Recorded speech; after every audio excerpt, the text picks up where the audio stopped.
அளவில்லாத கிருபையும் பொறுமை உடைத்தான சர்வேஸ்வரனாகி இயேசுவே, மிகுந்த பக்தி சிறுவனத்துடனே தேவரீரை ஆராதிக்கின்றோம். தேவரீருக்கு மிகவும் அருவருப்பான எங்கள் கோபம், மர்மம், பழி முதலிய சகல அக்கிரமங்களுக்கு பரிகாரமாக பத்திராசருடைய மாறாத சமாதானத்தையும் சாது அமர்க்கையும் உமக்கு ஒப்பு கொடுக்கிறோம் சுவாமி.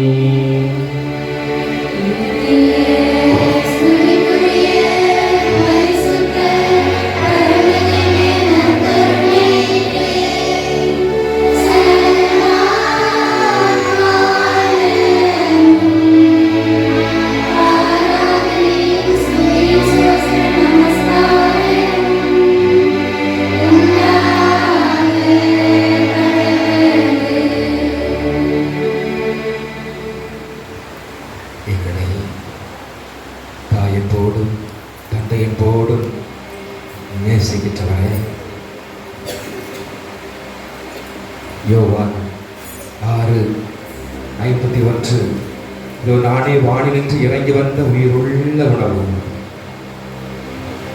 பிலிப்பியர் 2:6 கடவுள் வடிவில் விளங்கிய அவர் கடவுளுக்கு இணையாக இருக்க வேண்டிய நிலையை பிடித்துக் கொண்டிருக்க வேண்டியது ஒன்றாக கருதவில்லை. மாறாக தம்மையே பெருமையாக்கி அடிமையின் தன்மை ஏற்று மனிதருக்கு ஒப்பானார். இதோ மனிதர் நடுவிலே தெய்வம், மேலிருப்பவர் தெய்வம் இல்லை. மேலே இருந்து கொண்டு நம் மக்களினுடைய குறைகளை பாராமல் இருப்பவர் நம் ஆண்டவர் இல்லை. இதோ நமது மத்தியில், நமது முன்னாள், நமக்கு நடுவிலே நமது கவலைகள், கண்ணீர்கள், நமது கஷ்டங்கள், நமது இன்பங்கள் எல்லாவற்றின் மத்தியிலும் இதோ இந்த ஆண்டவரே பிரசன்னமாக இருக்கிறார். நற்கருணை ஆண்டவர் நம்மோடு இருக்கிறார். கடவுள் நம்மோடு, நமது கண்ணீரை காண்பவர், நமது கஷ்டத்தை, வலியை, வேதனையை உணர்கின்ற தெய்வம் இதோ நமது மத்தியிலே இருக்கிறார். அவரே கண்ணோக்கி பார்ப்போம், அவரே உற்று நோக்குவோம். மகிமையான அருள் பிரசனம், மகிமையான அருள் ஆசீர்வாதம் இந்த நேரத்திலே, இந்த இடத்திலே நீங்க கூடக்கூடிய ஒவ்வொரு மீதும் இறங்க வேண்டும் என்று நாம் செபிப்போம். திருப்பாடு 106 ஆண்டவருக்கு நன்றி செலுத்துங்கள், ஏனெனில் அவர் நல்லவர், என்றென்றும் உள்ளது அவரது பேரன்பு. ஆண்டவரே, உமது பேரன்பார், உமது ஆசீர்வாதத்தால் எங்களுக்கு செய்த எல்லா நன்மைகளையும் நினைத்து நாங்கள் உமக்கு நன்றி செலுத்துகிறோம். எப்பொழுதும் நன்மைகள், எவ்வளவு ஆசீர்வாதங்கள் ஆண்டவர். நன்றி ஆண்டவர். நல்ல தொழில் முன்னேற்றத்தை தந்திருக்கிறீர், நல்ல குடும்ப ஆசீர்வாதத்தை தந்திருக்கிறீர், நல்ல கல்வி வளர்ச்சிகளை தந்திருக்கிறீர், நல்ல ஞாபக சக்தியை தந்திருக்கிறீர், நல்ல பங்கிலே எங்கள் ஒவ்வொருவரையும் ஒரே குடும்பமாக இணைய வைத்திருக்கிறீர். நன்றி ஆண்டவர். நல்ல உயர்கல்வி வளர்ச்சிகள், நல்ல வேலை வாய்ப்புகள், நல்ல உடல் ஆன்ம சோர்வு தந்ததற்காக நன்றி ஆண்டவர். தொடர்ந்து எங்கள் ஒவ்வொருவரையும் எங்கள் குடும்பத்தை ஒப்பு கொடுத்து செபிக்கின்றோம். நல்ல குடும்ப ஆசீர்வாதத்தை தாருங்கள். மத்தேயு 7:7 கேளுங்கள் உங்களுக்கு கொடுக்கப்படும். யோவான் 14:14 என் பெயரால் நீங்கள் எதை கேட்டாலும் நான் உங்களுக்கு தருவேன். ஆண்டவருடைய நாமம் வல்லமையானது, ஆச்சரியமிக்கும். அவருடைய திருப்பெயரை சொல்லி கூப்பிடுவோம். அன்று இஸ்ரேல் மக்கள் எகிப்திலே அடிமையாக இருக்கும் பொழுது ஆண்டவரை நோக்கி கூப்பிட்டார்கள். ஆண்டவரே, எங்களுடைய அடிமை வலி வேதனைகளை நீ கண்ணோக்குவீரோ புலம்பினார். ஆண்டவர் கண்ணோக்கினார், அவர்களை விடுதலை தந்தார். அதே போல இஸ்ரேல் மக்கள் ஒவ்வொருவரும் அவர்கள் நடக்கக்கூடிய ஒவ்வொரு பாதையிலும் வேதனைகளை மீறே அவருடைய குரலை கேட்டு சொல்லி சாய்ந்தவரே நன்றி. உங்களுடைய பெயரை சொல்லி கூப்பிடும் பொழுது எங்களுக்கு ஆசீர்வாதம் நடக்கிறது, வல்லமை நடக்கிறது. ஆண்டவரே இயேசுவே என்று கூப்பிடும் பொழுது எங்களுக்கு பயமில்லை, கலக்கமில்லை, குழப்பமில்லை, அச்சமில்லை. ஆண்டவரே பெயரை சொல்லி கூப்பிட்டு ஆண்டவரே நாங்கள் முன்னோக்குவோம். நமது குடும்ப சமாதானத்திற்காக ஜெபிப்போம். திருப்பாடல் 122:7 இதோ ஒரு வீட்டிற்குள் அமைதி நிலவுவதாக, உன் இல்லத்திற்குள் நல்வாழ்வு தருவதாக. ஒவ்வொரு வீட்டிலும் அன்பு, அமைதி, மகிழ்ச்சி, சாந்தம், பொறுமையாக நிறைவாக ஆசீர்வதிக்க வேண்டும் என்று சொல்லுவோம். இந்த ஆண்டவர் நமக்கு நமது குடும்பத்தில் இருக்கக்கூடியவர், நம் மத்தியிலே இருக்கக்கூடியவர். கணவன் மனைவியிடையே நல்லுறவை, நல்ல புரிதல்களை தாரும்.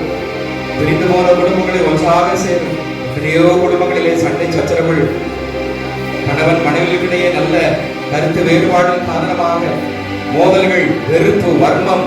ஆண்டவரே நீரே ஆசீர்வதிமாட்டோம். எங்கள் பங்கில் உள்ள ஒவ்வொரு குடும்பங்களையும் ஒப்பு கொடுத்து ஜெபிக்கிறோம்.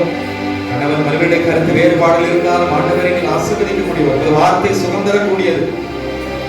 நீரே எங்களுக்கு ஆறுதல் தார மாட்டவர். உண்மையே பற்றி கொள்கிறோம், உண்மையே நம்புகிறோம் ஆண்டவரே. திருப்பாடல் 121:4-5 அவர் உன் கால் இடராதபடி பார்த்துக் கொள்வார். இஸ்ரவேலை காக்கின்றவர் கண் அயர்வதுமில்லை, உறங்குவதுமில்லை. ஆண்டவரே உமக்கு நிழலாவார். அவர் உன் வலப்புறம் இருக்கிறார். இந்த வலப்புறமும் இடப்புறமும் முன்னும் கொண்டும் இருந்து எங்களை வழி நடத்துகிறவரே உமக்கு நன்றி. எங்கள் குடும்பத்தை ஆசீர்வதியும், பிள்ளைகளை ஆசீர்வதியும், பிள்ளைகளுக்கு நல்ல கல்வி அறிவை தாரும். லூக்கா 2:40 குழந்தை எல்லாவற்றிலும் வளர்ந்து உமக்கு வந்த பிள்ளையாக வளர்ந்தது. எங்கள் பிள்ளைகள் அறிவிலும் ஞானத்தில் வளர்ந்து உமக்கு உண்ட பிள்ளைகளாக, உமது அன்பிலும் தூய ஆவியினுடைய கனிகளை பெற்ற பிள்ளைகளாக மாற செய்துள்ளோம்.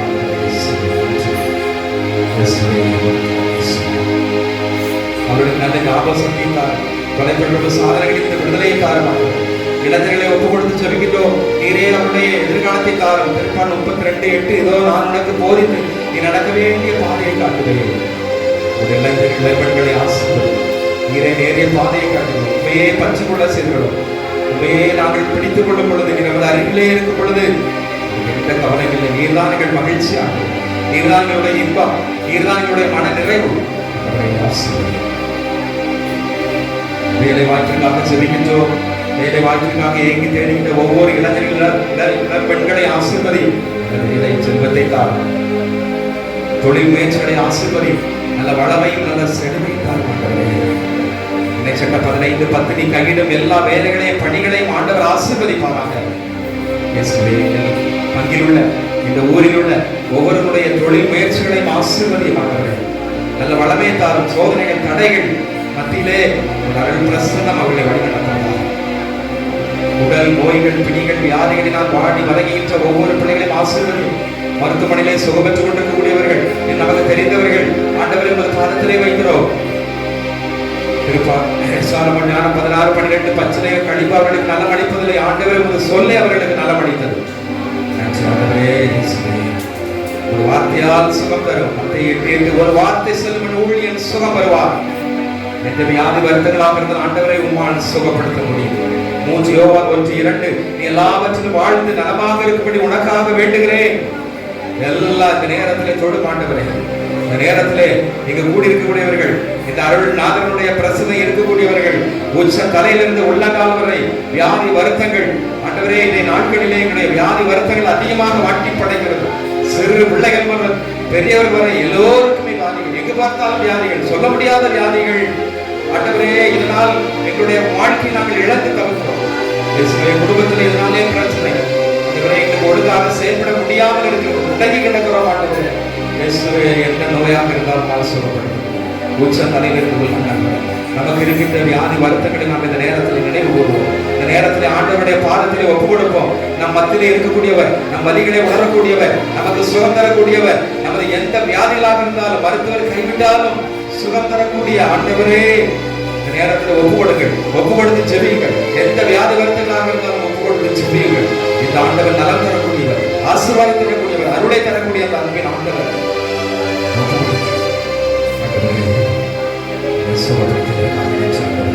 உங்களுடைய குரலை கேட்டதற்காக நன்றி.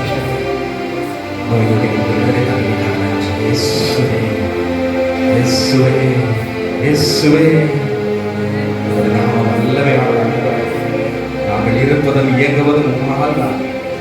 ஆண்டவரை தொடர்ந்து எங்கள் ஒவ்வொருவரையும் ஆசீர்வதியும். குழந்தை செல்வம் இல்லாதவர்களுக்கு நல்ல குழந்தை பாக்கியத்தை தார மாட்டவர். எத்தனையோ பேர்களுக்கு நல்ல குழந்தை செல்வத்தை தந்ததற்காக நன்றி ஆண்டவரே. இன்னும் உம்மால் ஆகாது எதுவுமே இல்லை. லூக்கா 1:37 கடவுளால் ஆகாது எதுவுமே இல்லை. இயேசுவே, நல்ல சுகம் தாரும். குழந்தை செல்வம் இல்லாத ஏங்கி கொண்டிருக்கக்கூடிய எத்தனையோ தம்பதியர்கள் வாழ்விலே ஒளியேற்ற மாட்டவர். உமால் கூட மாட்டவர். உமால் கூடாதது எதுவுமே இல்லை. எதுவுமே இல்லை. நல்ல திருமண வரங்களுக்காக ஏங்கிக் கொண்டிருக்கூடிய ஒவ்வொரு பிள்ளைகளையும் ஒப்புக்கொடுத்து ஜெபிக்கிறோம். நல்ல திருமண வரங்களை தாரும் ஆண்டவரே. திருப்பாடல் 24 உன் மனம் விரும்புவதை ஆண்டவர் உனக்கு தருவார். நம்புங்கள், ஜெபியுங்கள், நல்லது நடக்கும். இயேசுவே உம்மீது நாங்கள் நம்பிக்கையோடு ஜெபிக்கிறோம் ஆண்டவரே. திருப்பாடல் 34:6 இந்த ஏழை கூவி அழைத்தான், ஆண்டவர் அவனுக்கு செவி சாய்த்தார். எல்லா விதமான நெருக்கடியில் இருந்தும் அவனை விடுவித்து காத்தார். நன்றி தகப்பனே, நன்றி ஆண்டவரே, நன்றி ஆண்டவரே, நன்றி. ஆமென்.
ஜெபிப்போமாக. இறைவா, இந்த வியப்புக்குரிய திருவருள் சாதனத்திலே உம்முடைய திருப்பாடுகளின் நினைவை எங்களுக்கு விட்டு சென்றே உமது திருவுடல் திரு ரத்தம் இவற்றின் மறைபொருளை வணங்கும் நாங்கள் உம்மின் பலனை இடைவிடாமல் உம்மிக்கருள் புரியுமாறு உம்மை மன்றாடுகிறோம். என்றென்று வாழ்ந்து ஆட்சி செய்கின்றவர் நீரே.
தந்தை மகன் தூயாவியாரின் பெயராலே.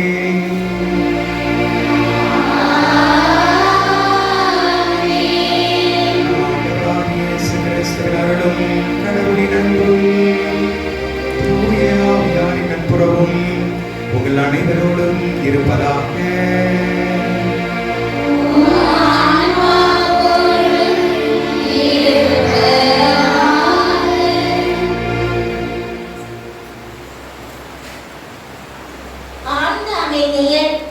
இறை செய்தியை கேட்டு சந்தேகங்களை சந்தோஷமாக மாற்றி தெளிவடைந்து அமைதியில் பணிந்து நடப்பதுவே அழகு என்று வாழ்ந்து காட்டிய தூய சூசையப்பரை போல் நாமும் வாழ வேண்டும் என்ற வேட்கையோடு இந்த இறை சன்னதி முன் குழுமையுள்ள அன்பு இறைமக்களை உங்கள் அனைவரையும் வணங்கி வரவேற்கிறேன். சூசையப்பர் தாவீதின் வழிவந்தவர், நேர்மையாளர், நீதிமான், அன்னை மரியாவுக்கு அனைத்திலும் உறுதுணையாக இருந்த உச்சத்துணை, குழந்தை இயேசுவை கண்ணின் மணிபோல் பாதுகாத்து வளர்த்த அன்பு தந்தை. கடவுளின் திருவுளம் இதுதான் என்றால் அதை நான் முழுமையாக ஏற்றுக்கொள்கிறேன் என்று தனது வாழ்க்கை முழுதும் பிரமாணிக்கத்தோடு வாழ்ந்தவர். எல்லாரும் நல்லவரே, அனைவரும் நேர்மையாளர்களே என்ற சிந்தனை உள்ளவர்களால் மட்டுமே நேர்மையாளர்களாக வாழ முடியும். அத்தகைய சிந்தனை கொண்ட சித்தராக, பண்பாளராக வாழ்ந்த சூசை கன்னிமரியாவின் கணவர் என்பதை மகிழ்ச்சியோடு அறிக்கையிட்டு அதனை ஆனந்தமாக கொண்டாட திருச்சபை நம்மை அழைக்கிறது.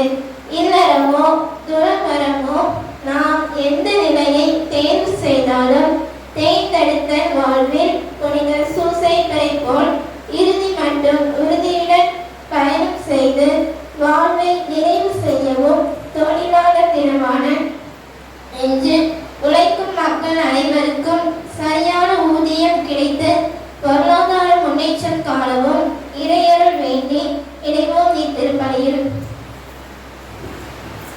அன்புக்குரிய சகோதர சகோதரிகளே, இந்த அருமையான நாளிலே சூசையப்பர் உழைப்பாளர்களின் தினம் இன்று மே 1ஆம் தேதி. அனைத்து தொழிலாளர்களினுடைய ஒரு தினம் இன்றைய நாள். இதிலே பாருங்கள், இந்த லகரம் என்று சொல்லுவார்கள், தமிழ் சொல் லகரம் இருக்கிறது இல்லை, லகரம். அந்த லகரம் 3 இருக்கிறது. ல ல ல. இந்த 3ம் ஒரே ஒன்றிணையக்கூடிய நாள் இந்த நாள். தொழிலாளர், தொழிலாளர், அதுல லகரம் வந்துட்டா. அப்ப பாருங்க எவ்வளவு அருமையான இந்த நாளில இந்த தொழிலாளர் அப்படின்னு சொல்லும் பொழுது அந்த தமிழ் சொல்லிலே அந்த லகரம் 3ம் ஒன்றிணைகிறது. இந்த ஒரே சொல்லில் தான் ஒன்றிணைகிறது. அப்போ தொழிலாளர் அப்படிங்கிறதுல நாம எவ்வளவு மேன்மையாக இருக்க வேண்டும். சூசையப்பர் ஒரு தொழிலாளர், அப்படிதானே? சூசையப்பர் ஒரு தொழிலாளர்.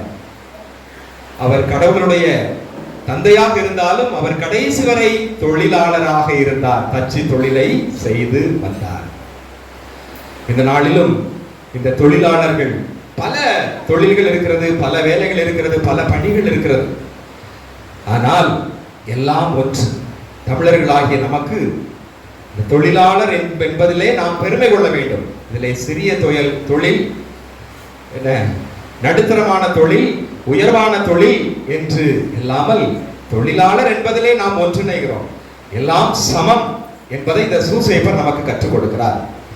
அந்த தச்சு தொழிலாக இருந்தாலும் அதை மேன்மையாக கருதினார். எனவே தொழிலை, உழைப்பை, நாம் செய்கின்ற தொழிலை மேன்மைப்படுத்தக்கூடிய ஒரு நாள், அந்த தொழிலுடைய அர்த்தத்தை உணரக்கூடிய மாட்சியான ஒரு நாள் தான் இந்த ஒரு மகிமையான நாள். எனவே இந்த சூசையப்பரனுடைய நாளிலே, இந்த நாளிலே அனைத்து தொழில் வளர்த்திற்காக நாம் வேண்டிக் கொள்வோம். நாம் செய்கின்ற தொழிலை இறைவன் நிறைவாக ஆசீர்வதிக்கும்படியாக, குறிப்பாக நல்ல வேலை வாய்ப்புகளை இறைவன் தரும்படியாக, இன்னும் நமது குடும்பங்களுக்கு பாதுகாவலர் இந்த சூசையப்பர், குடும்பங்களுடைய பாதுகாவலர், மற்றும் கல்விக்கு இன்னும் எல்லா வரங்களையும் இவரிடமிருந்து நாம் பெற்றுக்கொள்ளலாம். அத்தகைய மகிமையான இந்த சூசைப்புடைய நாளிலே நமது குடும்பங்களை ஒப்பு கொடுத்து செபிப்போம். இந்த திருப்பலியானது தனராஜ், ஆரோக்கிய செல்வி இவர்கள் குடும்ப நன்றி திருப்பலியாகவும், நல்ல உடல் ஆன்ம சுகம் வேண்டி நல்ல வேலை கிடைக்கும்படியாகவும், நல்ல தொழில் முன்னேற்றம் அடையும்படியும்,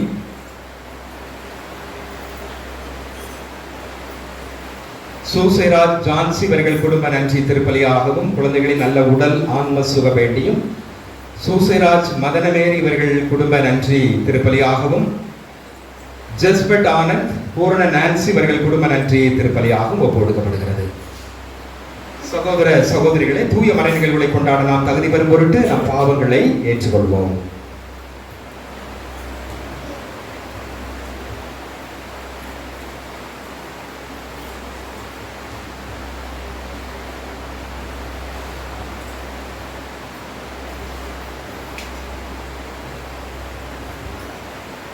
எல்லாம் வல்ல இறைவனிடமும் சகோதர சகோதரிகளே, உங்களிடம் நான் பாவியின்றி ஏற்றுக்கொள்கிறேன். ஏனெனில் என் சிந்தனையாலும் சொல்லாலும் செயலாலும் கடமையில் தவறியதாலும் பாவங்கள் பல செய்தேன். என் பாவமே, என் பாவமே, என் பெரும் பாவமே. ஆகையால் இப்பொழுதும் கன்னியான புனித மரியாதையும், வானதூதர் புனிதர் அனைவரையும், சகோதர சகோதரிகளை உங்களையும் நான் வேறுமாகிய ஆண்டவரிடம் எனக்காக வேண்டிக் கொள்ள மன்றாடுகிறேன். எல்லாம் வல்ல இறைவன் நம் மீது இரக்கம் வைத்து நம் பாவங்களை மன்னித்து நம்ம நிலை வாழ்விற்கு அழைத்து செல்வாராக. ஆமென்.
அனைத்தையும் உருவாக்கியவரே, மனிதர் உழைக்க வேண்டும் என்னும் நெறிமுறையை வகுத்துள்ளீரே.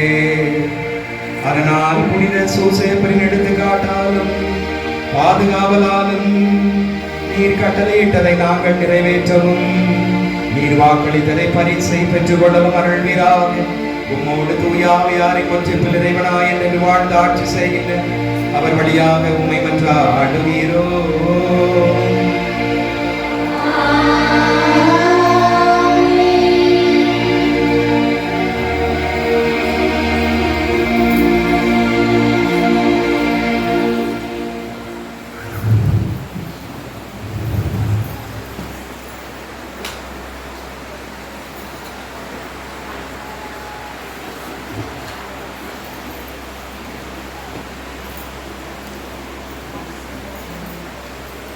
முதல் வாசகம் தொடக்கத்திலிருந்து வாசகம். அதிகாரம் 1 வசனங்கள் 26 மற்றும் அதிகாரம் 2 வசனம் 3 முடிய.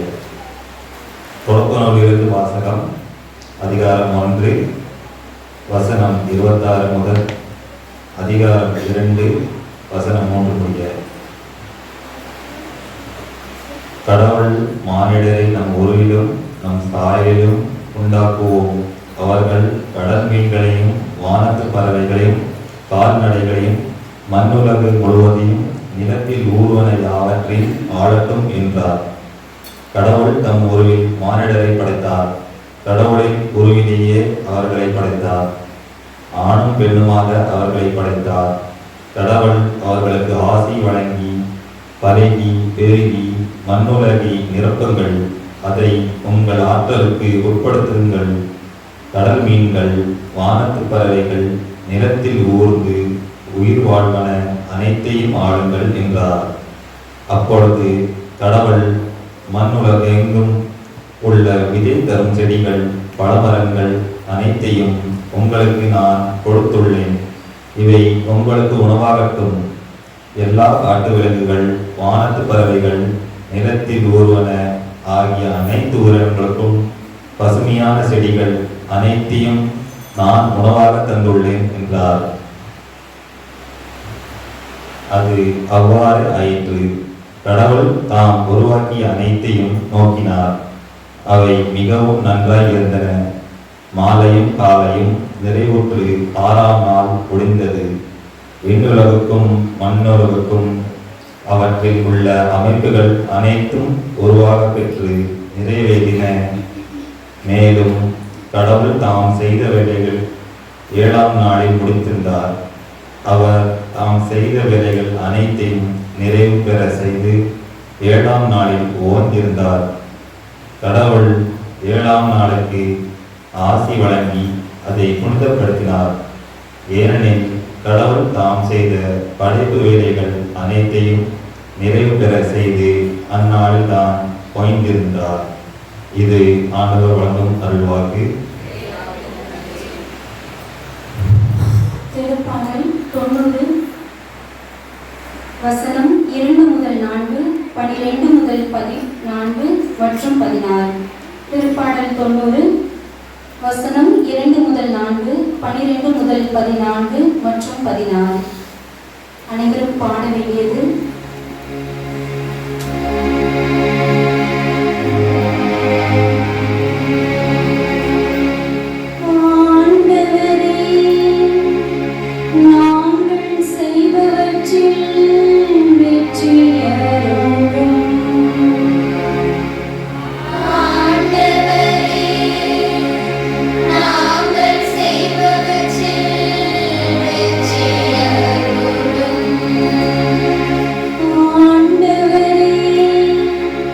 நாங்கள்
எங்களது வாழ்நாளெல்லாம் நாங்கள் கைகூர்ந்து மகிழ்வோம்.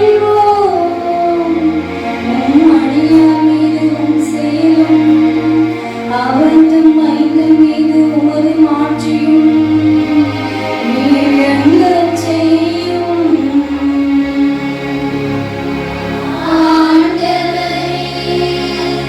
நாங்கள் செய்பவற்றில் வெற்றியருளும்.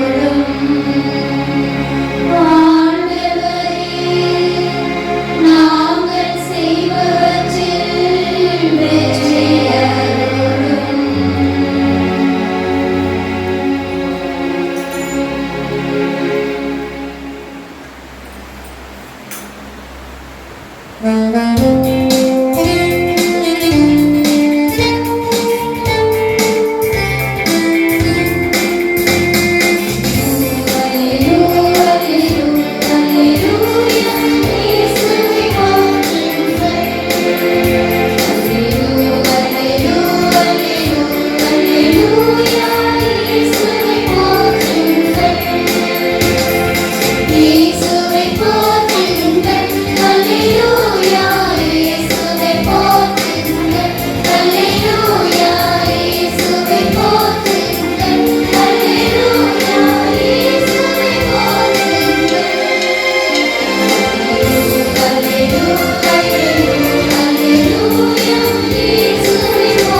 ஆண்டவர்களோடு இருப்பாராக. ஆன்மாவோடும் இருப்பாராக.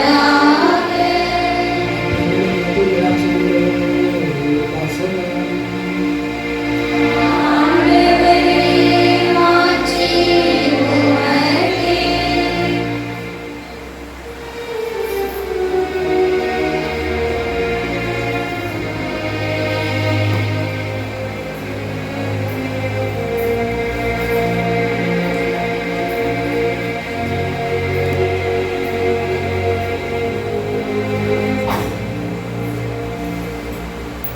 மத்தேயு செய்தி அதிகாரம் 13 இறைவார்த்தை 54 முதல் 58 முடிவு.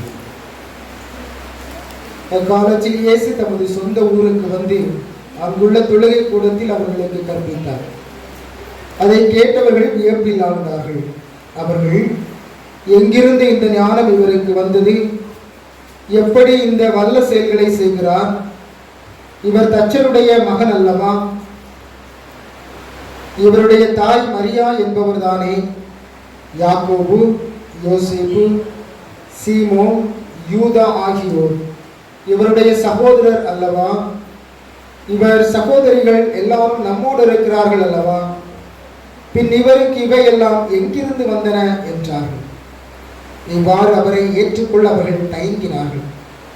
இயேசு அவர்களிடம், தம் சொந்த ஊரிலும் வீட்டிலும் தவிர மற்றெங்கும் இறைவாக்கினர் மதிப்பு பெறுவர் என்றனர். அவர்களுக்கு நம்பிக்கை இல்லாததால் அவர் அங்கு பல வல்ல செயல்களை செய்யவில்லை. ஆண்டவரின் அருள் வாக்கு. கிறிஸ்துவே, உமக்கு புகழ். பாசமான பரவத்தந்தையர்களே, அன்பான இறை மக்களே, இன்று தூய யோசேப்பு அன்னை மரியாவுடைய கணவர் ஒரு விழாவை ஒரு மகிழ்ச்சியோடு நாம் கொண்டாடி கொண்டிருக்கிறோம். வழக்கமாக நாம் அன்னையை பற்றி அதிகமாக கேள்விப்பட்டிருப்போம், அதிகமாக பேசியிருப்பதை நீங்கள் கேட்டிருப்பீர்கள். ஆனால் தந்தையை பற்றி நீங்கள் எந்த அளவிற்கு கேள்விப்பட்டிருப்பீர்கள்? தந்தையினுடைய அன்பு அல்லது அந்த தந்தையினுடைய தியாகம் எந்த அளவிற்கு இருக்கும் என்பதை இந்த நாளில் நாம் சிந்திப்போம். குறிப்பாக தூய யோசேப்பை பற்றி சிந்திக்கின்ற பொழுது ஒரு தந்தை எப்படி இருப்பார்? ஒரு தந்தை இருக்கிறார். அந்த தந்தையிடம் அவருடைய மகன் சென்று கேட்கிறார், அப்பா எனக்கு ஒரு பைக் வேண்டும் என்று. அந்த பைக்கினுடைய விலை 2 லட்சம் ரூபாய். அந்த பிள்ளைகளை கேட்பாங்கல்ல, பைக் வாங்கிதான், ஃபோன் வாங்கிதான், என்ன கப்பல் கேட்குங்களா?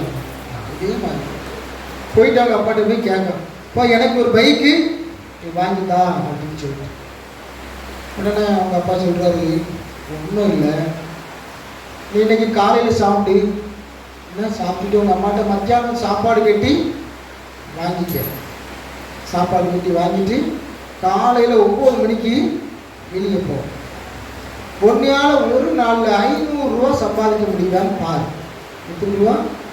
500 ரூபா சம்பாதிச்சிட்டின்னா நைட்டு சாப்பிடு அப்படின்னு சொல்கிறாங்க. ஏன்னா இவன் ரொம்ப சுறுசுறுப்பாக போகிறான். காலையில் சாப்பிட்டுட்டு அவங்க அம்மாட்ட என்ன வாங்கிட்டான்? சாப்பாடை வாங்கிட்டு காலையிலேயே கிளம்பி போயாச்சு. அவங்க அப்பா வேலைக்கு போயிடுவார்ல, அவர் காலையிலே வேலையெல்லாம் முடிச்சுட்டு போயிட்டார், வேலைக்கு போயிட்டாரு. அப்படியே வாரம் மத்தியானம் சாப்பிட்டு முடிச்சோடனே அப்படியே வாரம் வந்தோடனே அவங்க அம்மா பார்க்க, அவங்க அம்மா கேட்காங்க, இல்லை 500 ரூபா சம்பாதிச்சியா? இல்லைம்மா முடியல, வா அப்படின்னு சொல்லி கூப்பிட்டு போயிட்டு அப்படியே உள்ள தெரியாமல் ஒரு 500 ரூபா வச்சுருக்கலாம். செல்ஃபோன் கிடையில அம்மா வாங்கினாலே இப்படி தானே. அப்போ எடுத்து ஒரு 500 ரூபாய் என்ன செஞ்சாங்க? அப்படியே மகன்கிட்ட கொடுத்தாச்சு. இவர் அந்த 500 ரூபாய் வாங்கி வச்சுக்கிட்டு ஜாலியாக படுத்து ஃபோனை நோண்டிட்டு உட்காந்துருக்கான். அவங்க அப்பா நைட்டு வேலைக்கு போயிட்டு வராது போகும்போது அதுக்கு இல்லை 500 ரூபா வாங்கிட்டு வச்சியா யாருக்குப்பான்னு சொல்லி வச்சுறான் விட்டு கொடுக்க. உடனே அவங்க அப்பாவுக்கு டவுட் என்ன, உடனே என்ன செஞ்சாங்கன்னா இந்த 500 ரூபாய்க்கு கொண்டு போய் ஒவ்வொரு ரூபாயா சில்லறை மாற்றிட்டு வாழ அப்படின்னு சொன்னாங்க. உடனே நேர கடைக்கு போனால் 100 ரூபாயா வாங்கிட்டு வந்தான். வந்துட்டு எப்பா அப்படின்னு சொல்லி கொடுத்தான். வீட்டுக்கு மேலே ஒரு கிணறு இருக்கல, அதில் ஒன்றுனா போய் போட்டு வாழ அப்படின்ட்டு ஒவ்வொரு ரூபாயா போட்டு 500 ரூபாய்க்கு போட்டுட்டு வந்தான். இப்போ போட்டாச்சு பண்ணான், போய் சாப்பிடல அப்படின்ட்டு அப்படி நல்லா நிம்மதியாக சாப்பிட்டுட்டு தூங்கிட்டான். காலையிலே குளிச்சு, எப்பா எனக்கு பைக் வாங்கி தாங்கப்பா அப்படின்னா. அன்னை என்ன சொன்னாங்கன்னா, அன்னைக்கு சாப்பாடு கிடையாது கிடையாது. என்ன செஞ்சிருக்கோம்னா காலையிலே கிளம்பி எங்கே போயிடணும், வேலைக்கு போயிட்டு 500 ரூபா சம்பாதிச்சு வந்தீங்கன்னா தான் நாளைக்கு என்ன தருவேன், சாப்பாடு தருவேன் அப்படி சொல்லிட்டேன். சொல்லிட்டு இவன் போவதை பார்த்துட்டு அவர் கொண்டாடி வீட்டில் இருக்கு, முதல்ல நீ கிளம்பி எங்கே போயிடணும், எங்கள் அம்மா வீட்டுக்கு போயிடும், சரியா? அம்மா வீட்டுக்கு வரக்கிட்டார். இவன் போனான். எப்படியும் 10 மணிக்கு அப்பா என்ன செஞ்சுட்டு போயிருப்பாரு. அம்மாட்ட வந்து 500 ரூபாய வாங்கிடலாம். அவரு நேர கொண்டாடி பைக்கில் இறக்கிட்டு சண்டை கொண்டாடி அம்மா வீட்டில் இறக்கிட்டார். இவன் வந்து பார்த்தா அம்மாவை ஆகலாம். பாட்டி இருக்காங்க இருக்கு. பாட்டி மெதுவா, பாட்டிமா நீ தான் இன்னைக்கு என்னையை காப்பாற்றணும், உண்மையாக தான் எனக்கு என்ன கிடைக்க போகுது, பைக்கு கிடைக்க போகுது அப்படின்னு. ஆனால் பாட்டி சரி பரவாயில்ல, பேர பிள்ளைக்கு பைக் கிடைக்கும்னு சொல்லிட்டு 500 ரூபா கொடுத்தாச்சு. உட்காந்துட்டு இருக்கான். சந்தோஷம், ரொம்ப சந்தோஷமா உட்காந்துட்டு இருக்கான். எப்படியும் நாளைக்கு பைக்கு கிடைச்சிடும் அப்படின்னு சொல்லிட்டு பழக்கம் போல அவங்க அப்பா வந்தாங்க. என்ன 500 ரூபா சம்பாதிச்சு அதெல்லாம் சம்பாதிச்சு அவங்க அப்பா சொன்னாரு, இதை போயிட்டு 100 ரூபாயா என்ன செய் மாற்றிட்டு வா அப்படிங்க. ஒன்று போனான், 100 ரூபாயா மாற்றிட்டு வந்தான். அதை சொன்னாரு, இதை கொண்டு போய் குழி தோண்டி கதைச்சு, குழி தோண்டி கதைச்சிரு, ஒன்றும் தேவை கதைச்சி தண்ணியெலாம் ஊற்றிடு அப்படின்னு சொல்லிட்டாரு.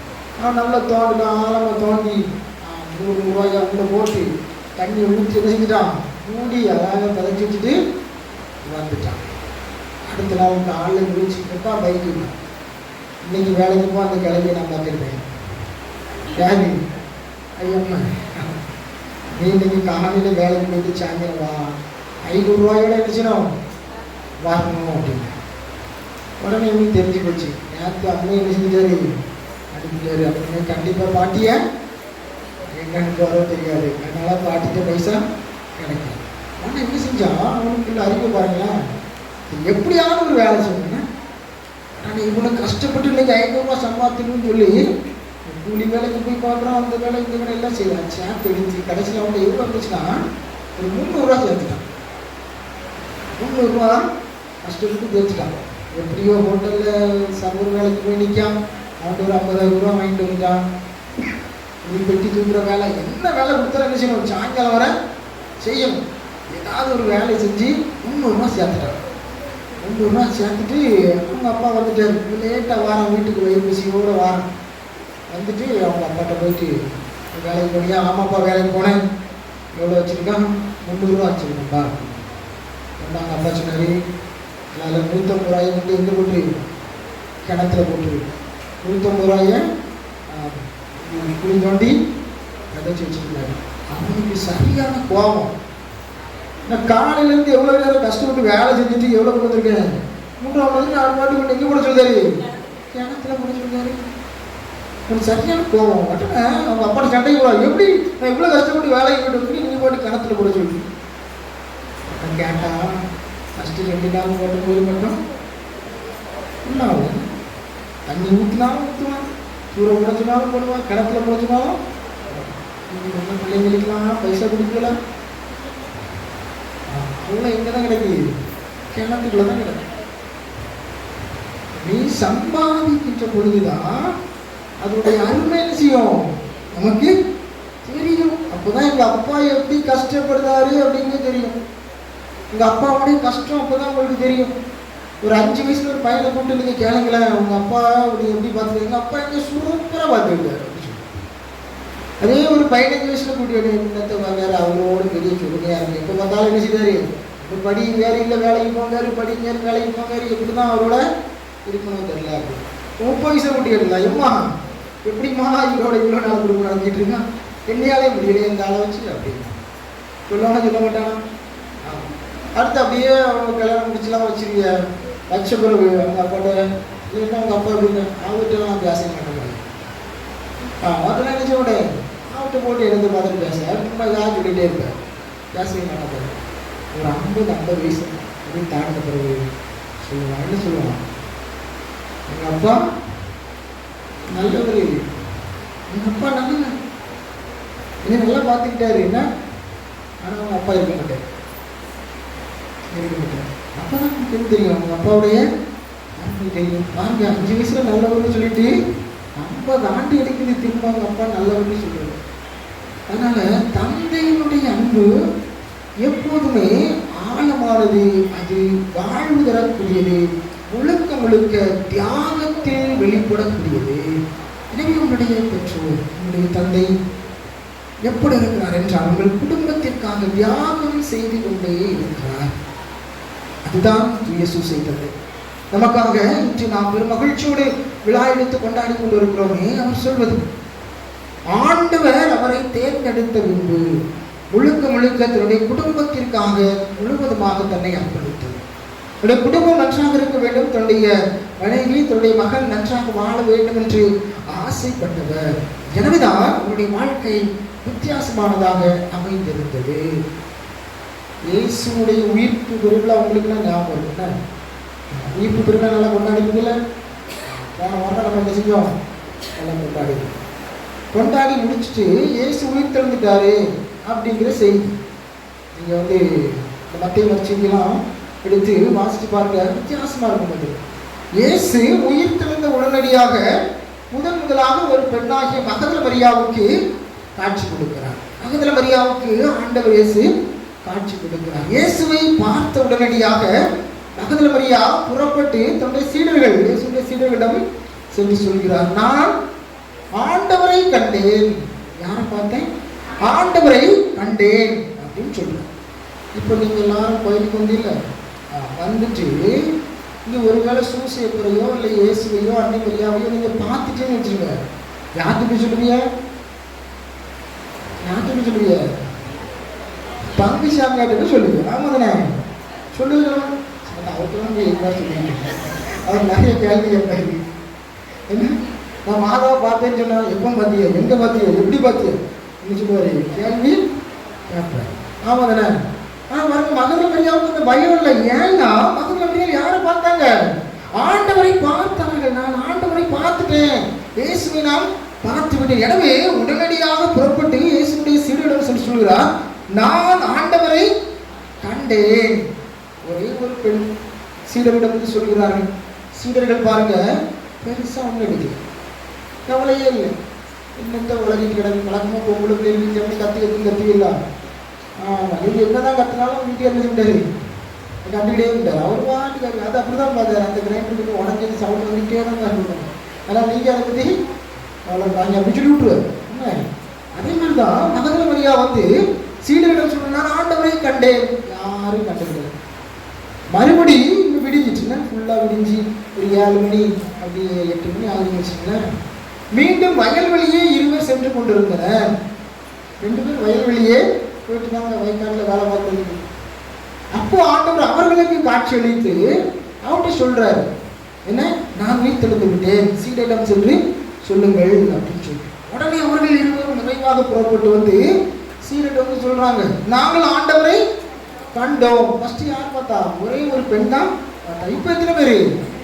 2 பேர் பார்த்தாச்சு. மொத்தம் 3 பேர் என்ன சொல்லியாச்சு? சாட்சி சொல்லியாச்சு வந்து. ஆனா பாருங்க, இவர் சொன்னதுக்கு அப்புறமா சீடர்களுக்கு ஒண்ணுமே இல்லை. ஏன்னா இயேசுவை நாம் தான் சிலுவையில் அறையும்போது பார்த்தோம், நாம் தான் அவரை துணிகளாம் சுற்றினோம், நாம் தான் அவரை கல்லறை அடக்கம் செய்தோம், நாம் தான் பெரிய கல்லை உருட்டி அவருடைய கல்லறைக்கு முன்னால் வைத்தோம். அவர் எப்படி உயிர்த்தெழுந்திருப்பார்? அவர்களால் என்ன செய்ய முடியவில்லை, நம்ப முடியவில்லை. இப்ப பாருங்க, காலையில நல்லா விடிஞ்சிட்டு 8-9 மணி ஆக என்ன செய்ய ஆரம்பிச்சிடும், வயிறு பசிக்க ஆரம்பிச்சோம். உடனே சீடர்கள் என்ன செய்ய ஆரம்பிச்சாச்சு, திட்டு இயேசுவர் நம்ம அதை அடக்க முடியாச்சுலாம். 3 நாள் துக்கான செஞ்சாச்சு, முடிஞ்சாச்சு, எங்கே போயிடுவோம், சாப்பிட ஆரம்பிச்சிடும் அப்படின்னு சொல்லி அவர்கள் பந்தியில் அமர்ந்திருந்த போது, நீங்கள் ஒருவேளை உங்களுக்கு சந்தேகம் வந்துச்சுன்னா விவிலியத்தின் பக்கங்களை எடுத்து வாசித்து பாருங்கள். அவர்கள் பந்தியில் அமர்ந்திருந்த போது இயேசு அவர்களுக்கு தோன்றினார். இப்போ பாருங்க, இயேசுக்கு சீடர்னால சரியான கோபம். ஏற்கனவே ஒரு பெண்ணை அனுப்பியிருக்கிறார், மகதல மரியாவை அனுப்பி உயிரோடு இருக்கிறேன், அப்படியாவது கலரை தோட்டத்துக்கு தேடி வருவாங்க அப்படின்னு நினைச்சேன். பாருங்க, மறுபடியும் 2 ஆண்களை அனுப்பி வைக்கிறார், உயிரோடு இருக்கிறேன் போங்கன்னு சொல்லி. ஆனால் இவங்களை பாருங்க, சுவார்த்திக்க இருக்காங்க. சுவார்த்திக்க நம்ம குரூப்ல நிறைய இருக்கிறாங்க. கோயிலுக்கு வாங்க அப்படின்னு ஆரம்பிட்டாங்க. அசனம் போட்டாலும் கூட்டம் மோதிட்டு என்ன உண்மைதான், கோயிலுக்கு வாங்க நம்ம சொன்ன வச்சுக்கிட்டாங்க. அசனத்தை போட்டு இலைய வச்சு கூட்டம் அப்படியே அது பாருங்க, பாருங்க சாப்பிட உட்கார்ந்தாச்சு. இயேசுக்கு சரியான கோபம். கோபத்துல உடனே யாருக்கு தோன்றினார்? சீடர்களுக்கு தோன்றினார். தோன்றி சொல்வாரு, யாருக்கு 2 தெரிஞ்சுக்கீங்க, நம்பிக்கை இல்லையப்பா. அவர்களுடைய நம்பிக்கை இன்மையை கண்டு இயேசு அவர்களை கடிந்து கொண்டார். ஏன் சொல்ல, இவ்வளவு செஞ்சு உனக்கு எவ்வளவு நம்பிக்கை இல்லையா? மோசமா கேட்டிருப்பாரு. ஏன்னா அவர் ஒரு தூத்துக்குடிக்காரு, திருநெல்வேலிக்காரு, தென்காசிக்காரு இருந்தாருன்னா, ஏன்னா இவ்வளவு செஞ்சிருக்கேன், உங்களுக்கு இன்னும் எவ்வளவு நம்பிக்கை இல்லையா அப்படி கேட்போம். யார் ஒன்றுக்காரன்னா மாத்திக்க. இயேசு அவர்களை கடிந்து கொண்டார். விவிலியத்தில் அந்த வார்த்தைகள் பயன்படுத்தப்பட்டிருக்கு. பாருங்க, அவர் கடிந்து கொண்டது கூட இயேசு அப்படியே நிப்பாட்டிட்டு சொல்லுவாரு, எல்லாம் எங்கும் சென்று படைப்பிற்கெல்லாம் நற்செய்தியை பறைசாற்றுங்களே. இந்த நற்செய்தியை பறைசாற்றக்கூடிய பணியில் அதிகமாக தன்னை ஈடுபடுத்திக் கொள்வதில் முக்கியத்துவம் கொடுப்பதில் சூசை தந்தைக்கு ஒருவர். நற்செய்தி பணி அறிவிப்பதில் அதிகமாக தன்னை ஈடுபடுத்திக் கொண்டவர் சூசை தந்தை. எப்படி ஃபாதர் அவங்க என்ன ஃபாதர் நற்செய்தி அறிவிச்சார் அப்படின்னா, நீங்க நல்லா யோசிச்சு பாருங்க. ஆண்டவருடைய தூதர் கனவில் தோன்றி, இப்படி மனைவி மரியாவை ஏற்றுக்கொள்ளவீர், அஞ்சு வேண்டாம், ஏனெனில் அவர் கருவுற்றிருப்பது தூய ஆவியின் வல்லமையினால் தான். முதல் நற்செய்தி அவர் ஏற்றுக்கொள்கிறார். முதல் செய்தி ஒரு நற்செய்தியை ஏற்றுக்கொள்கிறார். அடுத்து பாருங்க, 2வது அன்னைமையால் இயேசுவை பெற்றெடுப்பார். கிறிஸ்து பிறப்பு விழாவின் போது பெற்றெடுத்த பின்பு உறங்கிக் கொண்டிருப்பார்கள். இரவில் குழந்தையை கொள்வதற்கு ஏறோது உடனே அவர்களை அழைத்துக் கொண்டு 2வது நற்செய்தி. அவருடைய வாழ்க்கை முழுக்க ஆண்டவர் சொன்ன செய்தியை அப்படியே வெளிப்படுது, அப்படியே செஞ்சிட்டு இருப்பார். அதுதான் சூசிக்கினுடைய மிகப்பெரிய பணி. அதனால தான் உங்க வீட்டில் நீங்க எந்த நாளும் சொல்லுங்க, நீங்க சொல்லதான் உங்க வீட்டுக்காரர் கேட்பாரு. கேட்கல அப்படின்னா கொஞ்சம் அப்படி சூசைட் பண்ணுறது கொஞ்சம் மாறிடுவார். கேட்டானா நல்ல கனவு பாருங்க. சூசைட் கேள்வியே கேட்க மாட்டார். இப்போ மனைவியை ஏற்றுக்கொள்ள அஞ்ச வேண்டாம், உடனே ஏற்றுக்கொள்வார். நீங்க பார்க்கலாம், கல்யாணம் முடிச்சு வரைக்கலாம் தெரியும்னா பொண்ணு பார்க்க அப்படியே வந்திருப்பாங்க, அப்படியே வருவார், பொண்ணை பார்ப்பாரு, பொண்ணு நல்லா இருக்காம அடிக்காம சூப்பராக இருக்கு அப்படின்னு இருக்காரு. ஃபஸ்ட்டு அனுபவிச்சு, ஏன்னா நீங்கள் டீ குடித்தாலும் தெரியும், அதை உப்பு போட்டாலும் தெரிஞ்சு நல்லா குடிச்சிட்டு அருமையாக இருக்குது அப்படின்னு சொல்லி என்ன செய்வார் வந்துடுவார். வந்த உடனே நான் எப்போமா கல்யாணத்தை வச்சுக்கலாம், உடனே வச்சுக்கலாம். நீங்கள் அப்படி கேளுங்க, கல்யாணம் உடனே வச்சுக்கலாம். அது கவலைப்படாது, உடனே வச்சுக்கலாம். கல்யாணத்தில் என்ன செஞ்சிடலாம், முடிச்சிடலாம். ரொம்ப ஆர்வமாக இருப்பார் கல்யாணம் முடிக்கணும் அப்படின்னு சொல்லி. கல்யாணம்லாம் முடிச்சு நீங்கள் என்ன செஞ்சீங்க, குழந்தைய பெற்றெடுக்கிறீங்க. அதுக்கு பிறகு என்ன, அதுக்கு பிறகு தான் விஷயம் என்னத்தை இவரை கண்ட்ரோல் பண்ண முடியல. பாருங்க என்ன பண்ண முடியல, என்ன சொன்னாலும் என்ன சொல்லிதான் இருக்கு, கேட்க வேண்டியதான் இருக்கு. இவரை இருந்துச்சு வேற ஒன்றும் ஒரு வழியும் இல்லை மதர் அப்படிங்கிற நிலைமைக்கு என்ன செஞ்சுருவாரு, ஏற்றுக்கொள்றாரு. பற்றிலாம் சூசைட் பண்ணுற மாதிரி நீங்கள் எப்படி இருந்தாலும் அவங்கள ஏற்றுக்கொள்றாரு. அன்னைக்கு அதை விட அவர் கருவுற்று இருந்தார், அப்போதும் சூசைட் என்ன செஞ்சாரு, ஏற்றுக்கொண்டார். நீங்கள் கருவுற்று இருந்தால் வீட்டு ஏற்றுக்கொண்டு உடனே பார்த்தாரு. பாதை நீங்கள் வழங்காத போல இருக்கும்போது வேறு நல்ல பிள்ளையாக பார்த்துட்டாரு சொல்லுவார் சொல்லுவாங்க. பாருங்க சூசைட் இருந்து அப்படி இல்லை, அதனால ஆண்டோடைய வார்த்தையை கேட்டு ஏற்றுக்கொள்கிறார். அதே போல தான் உங்கள் வீட்டுக்காரனும் உங்களை என்ன செய்றாரு, ஏற்றுக்கொள்கிறார். ஒன்று. இரண்டாவது பாருங்க, அன்னைமரியாவை எகிப்துக்கு கூட்டிட்டு போவார். அவனுக்கு எல்லாரும் கூட்டு குடும்பத்துக்கு ரொம்ப மகிழ்ச்சியா சந்தோஷமா இருக்கு. அதானே நம்ம இருக்க மாட்டோம். ஏன்னா முதல்ல என்ன செஞ்சுக்கணும், கூப்பிட்டுட்டு போயிடணும். உட்கார்ந்து நம்ம நினைச்சுட்டு போகுது, யாரு கூட வேணாலும் இருக்கு. உங்க அம்மா கூட மட்டும் என்ன நினைச்சுட்டு போகுது, இருக்கவே முடியாது. அவன் சொல்லுது என்னால கேட்கவே முடியாது. யார் என்ன வா இல்லைன்னா நீ உங்க அம்மா தோசை சுட்டு உட்காந்து நான் என்ன செய்வேன், பெட்டி தூக்கிட்டு வீட்டு இதே தான்.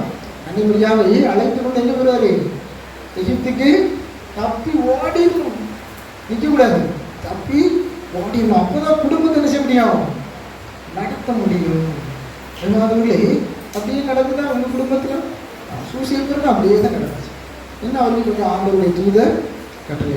ஆனால் பாருங்க சூசைப்ப எல்லாவற்றையும் அன்னைமரியாவிடம் கூறி மகிழ்ச்சியாக இருந்துட்டு நம்ம குடும்பம் எப்பொழுதுமே மகிழ்ச்சியான ஒரு குடும்பமாக தலை சிறந்த ஒரு தலைவராக இருந்து சூசைப்பர் அவருடைய குடும்பத்தை வழிநடத்தி கொண்டிருப்பார்.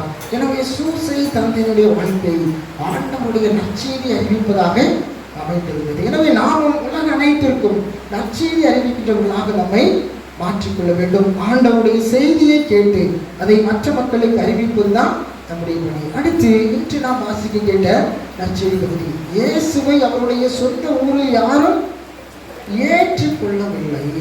யாரும் அவரை அவருடைய சொந்த ஊரில் ஏற்றுக்கொள்ளவில்லை. எனவேதான் ஆண்களையும் நீங்கள் நன்றாக சந்தித்து பாருங்கள், அவருடைய சொந்த வீட்டில் அவருக்கு மதிப்பு இருக்கு. நீங்களாவது உங்க கணவருடைய வீட்டுக்கு வந்திருக்கீங்க, பெண்களுக்கு மதிப்பு இருக்கும். உங்க அம்மா வீட்டில் நீங்க ரொம்ப மதிப்பாக இருந்திருக்கீங்க, ரொம்ப மகிழ்ச்சியாக இருந்திருப்பேன். ஏன்னா அது நம்ம அம்மாவோட வீடு. நம்ம அம்மா வீட்டில் நம்மளுக்கு எந்த குறையும் இல்லாமல் எல்லாம் மகிழ்ச்சியாக கொடுக்கப்பட்டிருக்கும். ஆனால் நம்ம அம்மா வீட்டில் மகிழ்ச்சியாக இருக்கும். ஆனால் பாருங்க பிறந்ததுலேருந்தே ஒரே வீட்டில் தான் இருப்பார். யாரு வீட்டுக்கு. அதனால் அவருக்கு வீட்டில் மதிப்பு இருப்பது இல்லை. ஆனாலும் அவர் ஒருபோதும் கவலைப்படுவதும் இல்லை. அவர் எப்பொழுதும் உழைக்க வேண்டும், தன்னுடைய குடும்பத்தை நன்றாக பார்த்து கொள்ள வேண்டும் என்பதில் தான் அதிக அக்கறை காட்டுவாரே தவிர தன்னுடைய குடும்பத்தை பிரிக்க வேண்டும், பிளவுபடுத்த வேண்டும் என்று அவர் ஒருபோதும் நினைப்பவர் அல்ல. எல்லாருக்கும் தோசை பிடிக்குமா, எனக்கு இட்லி பிடிக்குமா, இருந்தால் தோசை பிடிக்கும். வழக்கமாக தோசைன்னு நம்ம எல்லாத்தையும் என்ன செய்யணும், பிடிக்கும். அதானே தோசை தான் உங்கள் வீட்டில் இருக்கக்கூடிய பெண்களையும் நினச்சிருக்கிறேன். இந்த துவாசையை சுடுறதுக்கு கீழே ஒரு சுவாசை கட்டி இருக்குங்கிறோமா, அதான் உங்கள் வீட்டுக்கு என்னதான் போட்டு வரட்டுங்களேன். எவ்வளோ சூடுனாலும் என்ன செய்வாரு, நாங்கள் நீங்கள் எத்தனை தோசை சுட்டாலும் தெரியும், அதில் முட்டையை உடைச்சி ஊற்றினாலும் தெரியும், ஆம்லேட் போட்டு எடுத்தாலும் தெரியும், புரோட்டா போட்டு அடித்தாலும் தெரியும், என்ன செய்வாரு, எல்லாத்தையும் எல்லா கஷ்டங்களையும் தாங்கி கொள்ளக்கூடியவர் தான் கணவன். கணவனுடைய அப்படிப்பட்ட மிகப்பெரிய ஒரு தந்தை அப்படிங்கிற நிலையை தான் சூசைப்பு நமக்கு இன்று வெளிப்படுத்துகிறார். அவருடைய விழாவை தாளிட்டு நாம் தொழிலாளர்களுடைய பாதுகாவலராக இருக்கக்கூடிய தூய சூசை தந்தை என்று ஒரு மகிழ்ச்சியோடு கொண்டாடி கொண்டிருக்கிறோம். எனவே சூசை தந்தையுடைய வாழ்க்கை எப்பொழுதுமே வித்தியாசமானதாக இருக்கும். எனவே அவர் அதிகமாக உழைப்பை நம்பி வாழக்கூடியவர். அவர் வாழ்ந்த காலகட்டத்திலே அவர் தச்சு தொழிலை செய்து வந்தார். அந்த தச்சு தொழில் அதிகமான வேலைகள் எல்லாம் இருக்காது. அவர் செய்யக்கூடிய பணிகள் சிறிதாக இருந்தாலும் அந்த பணத்தை கொண்டு தன்னுடைய குடும்பத்தை மிகச்சிறப்பாக வழிநடத்தி வந்தார். அப்படிப்பட்ட தொழிலாளருடைய பாதுகாவலருக்கு நாம் இன்று விழா எடுத்து பெரும் மகிழ்ச்சியோடு கொண்டாடி கொண்டிருக்கிறோம். இந்த மகிழ்ச்சி தொழில் செய்யக்கூடிய நம் ஒவ்வொருவருடைய வாழ்க்கையிலும் இருக்க வேண்டும். உழைப்பினுடைய மேன்மையை நாம் அறிந்து கொள்ள வேண்டும். எனவே உழைப்பினுடைய மேன்மையை நாம் அறிந்து கொண்டோம் என்றால் மட்டும்தான் நம்முடைய குடும்பத்தில் உழைக்கிறவர்களுக்கு மதிப்பளிக்க நம்மால் முடியும். எனவே உங்கள் குடும்பத்தில் யாரெல்லாம் வேலைக்கு செல்கிறார்கள் சொல்லிட்டு பாருங்கள். யாரெல்லாம் வேலைக்கு போகிறாங்க, எந்த வேலையாக இருந்தாலும் சரி, எந்த வேலையாக இருந்தாலும் சரி, உழைக்கிறவர்கள் தான் உண்மையிலேயே புகழுடைய அழகாக சொல்லுவார். உழைக்க மனமில்லாத எவனும் உண்ணலாகாது. சாப்பிடுறதுக்கு தகுதியற்றவர்கள். எனவே உழைக்கக்கூடிய உள்ளம் உடையவர்கள் எல்லோருமே நாட்டினுடைய ஆசையை பெற்றவர்கள். எனவே அவர்களுக்கு நாம் மதிப்பளிக்க வேண்டும். அவர்களுக்கு மதிப்பளிக்கின்ற பொழுது அவர்கள் இன்னும் உழைக்க வேண்டும், உற்சாகத்தோடு பணி செய்ய வேண்டும் என்று ஆசைப்படுவார். எனவே உழைக்கின்றவர்களை நீங்கள் ஒருபோதும் குறை கூறாதீர்கள். ஒரு எந்த வேலை வேண்டுமானாலும் செய்து கொண்டிருக்கட்டும். எல்லா வேலையும் ஆண்டவர் தேர்ந்தெடுத்து உங்களுக்கு கொடுத்தது. ஆண்டவர் இந்த பணியை நீங்கள் செய்யுங்கள் என்று கொடுத்திருக்கிறார். சூசையப்பருக்கு அந்த பணியை கொடுத்தது யார்? அந்த ஆண்டவர். அந்த பணியை ஆண்டவர் அவருக்கு கொடுத்திருக்கிறார். எனவே தச்சு தொழில் செய்வது அவருடைய சிறந்த பணி. எனவே அந்த பணியை அவர் மிக சிறப்பாக செய்து கொடுத்தார். அதே போல நீங்களும் குடும்பத்தில் உழைக்கிறவர்களாக இருந்தீர்கள். ஆணாக இருந்தாலும் சரி, பெண்ணாக இருந்தாலும் சரி, உழைக்கின்ற அனைவரும் போற்றப்பட வேண்டிய ஒரு நாள். எனவே உழைக்கின்றவர்களுக்கு நாம் மதிப்பு கொடுக்க வேண்டும் என்பதற்காகத்தான் நம்முடைய தாய் திருச்சபை உழைப்பாளர்களுக்கு அல்லது தொழிலாளர்களுக்கு பாதுகாவலராக இருக்கக்கூடிய தூய சூசை தந்தையினுடைய நாளை இன்று நாம் மிகச் சிறப்பாக திருவிழாவாக எடுத்து மகிழ்ச்சியாக கொண்டாடி கொண்டிருக்கின்றோம். எனவே நீங்கள் உழைக்கின்றவர்களாக உங்களை மாற்றிக்கொள்ளுங்கள். தொடர்ந்து நற்செய்தி அறிவிக்கின்றவர்கள் எல்லாருக்கும் நற்செய்தி அறிவிக்கின்றவர்களாக உங்களை நீங்கள் மாற்றிக்கொள்ள வேண்டும். இரண்டாவதாக உழைக்கின்றவர்களாக உழைப்பினுடைய மேன்மையை நீங்கள் நன்றாக அறிந்து வைத்தீர்கள் என்றால் சூசை தந்தை கொள்ளுடைய வாழ்வும் மேன்மையானதாக மாறும். எனவே மாணவர்களை நாம் உழைப்பதற்கு ஆண்டவருக்கு வரத்து கேட்டு தொடர்ந்து முதலில் ஜெபிப்போம்.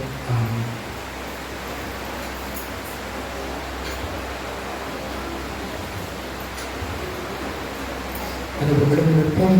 நம்முடைய தேவைகள் எல்லாவற்றையும் மன்றாட்டாக எடுத்து வைத்து உன்னத தந்தையிடம் மன்றாடுவோம்.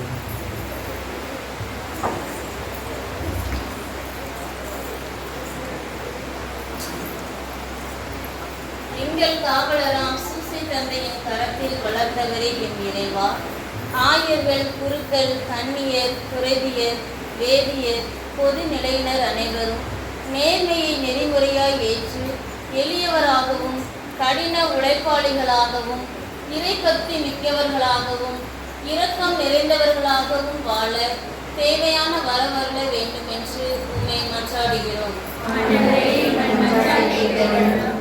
நாட்டை ஆளும் வேந்தரே இறைவா, உலக நாடுகள் தங்கள் நாட்டின் இறையாண்மையை மதிக்கவும் ஒரு நாடு மற்றொரு நாட்டுடன் நட்புறவு கொண்டு உலக அமைதிக்காக உழைத்திடவும் இயற்கை சீற்றத்தினால் ஏற்படும் சீரழிவுகளில் இருந்து மக்களை பாதுகாக்க அருள் வேண்டி புனித யோசேப்பு வழியாக உம்மை மன்றாடுகிறோம். அன்பு தந்தையே இறைவா, தனது வாழ்வில் ஒவ்வொரு இக்கட்டான கட்டத்திலும் சரியான முடிவெடுத்து யாருக்கும் பாதிப்பு இல்லாமல் வாழ்ந்து காட்டிய புனித சூசையப்பரை போல் எங்களது வாழ்வில் விடை காண முடியாத பல கேள்விகள் எங்களை வாட்டுகிற போது அவற்றை பொறுமையோடும் நம்பிக்கையோடும் எதிர்கொண்டு வெற்றி பெறவும் உமது விருப்பத்தை கண்டுணர்ந்து கடமை உணர்வோடு வாழவும் அருள் செய்ய வேண்டும் என்று புனித சூசையப்பர் வழியாக இறைவா உம்மை மன்றாடுகின்றோம்.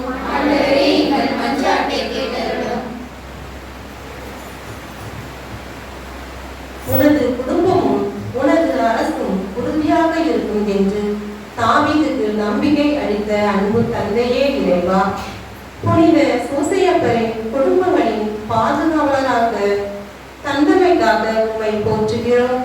அவரது நன்மாதிரியை பின்பற்றி நேர்மையாளராக வாழவும் பிறர் மீது நல்லெண்ணம் கொண்டவராய் வாழவும் அவரை போல் மௌனத்தில் உம்மை தேடியும் உழைப்பில் உம்மை கண்டு வாழ அருள் புரிய வேண்டும் என்று சூசையப்பர் வழியாக உம்மை மன்றாடுகிறோம்.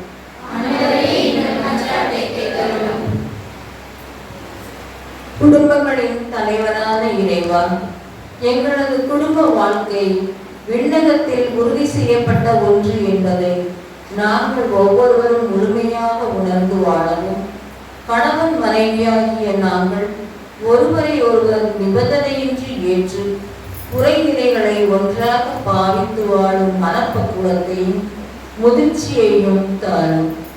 எங்கள் அன்பில் விளைந்த எங்கள் பிள்ளைகளை ஞானத்திலும் ஒழுக்கத்திலும் வளர்த்து தூய வளனாரின் திருக்குடும்பம் போல் எங்கள் குடும்பமும் திகழ அருள் புரிய வேண்டும் என்று புனித சூசேப்பர் வழியாக இறைவா உம்மை மன்றாடுகிறோம்.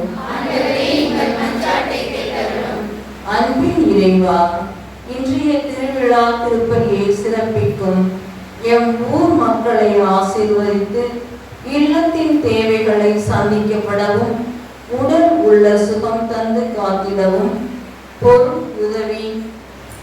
பொருள் உதவி செய்த நல்ல உள்ளங்களையும் உடல் உழைப்பையும் கொடுத்து உதவியவர்களையும், திருவிழாவை சிறப்பாக ஏற்பாடு செய்த பங்கு தந்தையர்களையும் ஊர் நிர்வாகிகளையும் ஆசீர்வதிக்க வேண்டும் என்று இறைவா உம்மை மன்றாடுகிறோம்.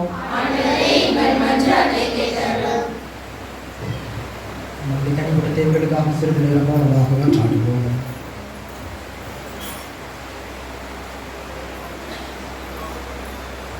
தாயும் தந்தையுமான இறைவா, மக்களாகிய நாங்கள் உங்களிடம் எடுத்து கூறியிருக்கக்கூடிய இந்த மன்றாட்டுகள் எல்லாவற்றையும் வேறு எங்களுக்கு நிறைவாக பெற்றுத்தர வேண்டும் என்று எங்கள் ஆண்டவராகிய கிறிஸ்து வழியாக உம்மை கெஞ்சி மன்றாடுகிறோம். Thank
you.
பொழுதும் எங்களுடைய வானை பலி எல்லாம் உள்ள தந்தையாக விளக்கேற்றதாகபடி மன்றாடுவோம். ஆட்சிக்காகவும் நமது நன்மைக்காகவும் புனித திருவையின் அனைத்து நலன்களுக்காகவும் நமது கையில் இருந்து பலியை ஏற்றுக்கொள்வாராக. இரக்கம் அனைத்துக்கும் ஊற்றாக இறைவா, புனித யோசேப்பின் விழாவில் நாங்கள் உமது மாண்புக்காக கொண்டு வரும் எங்கள் காணிக்கைகளை கண்ணோக்கி அருளும். இவ்வாறு உம்மை மன்றாடுவோருக்கு காணிக்கை பாதுகாவலாயிருக்க கனிவுடன் அருள்வீராக. எங்கள் ஆண்டவராகிய கிறிஸ்து வழியாக உம்மை மன்றாடுகின்றோம்.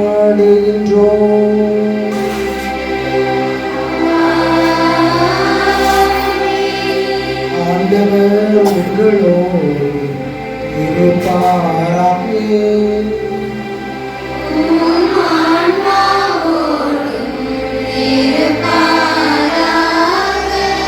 இதயங்களை மேலே எழுப்புங்கள்.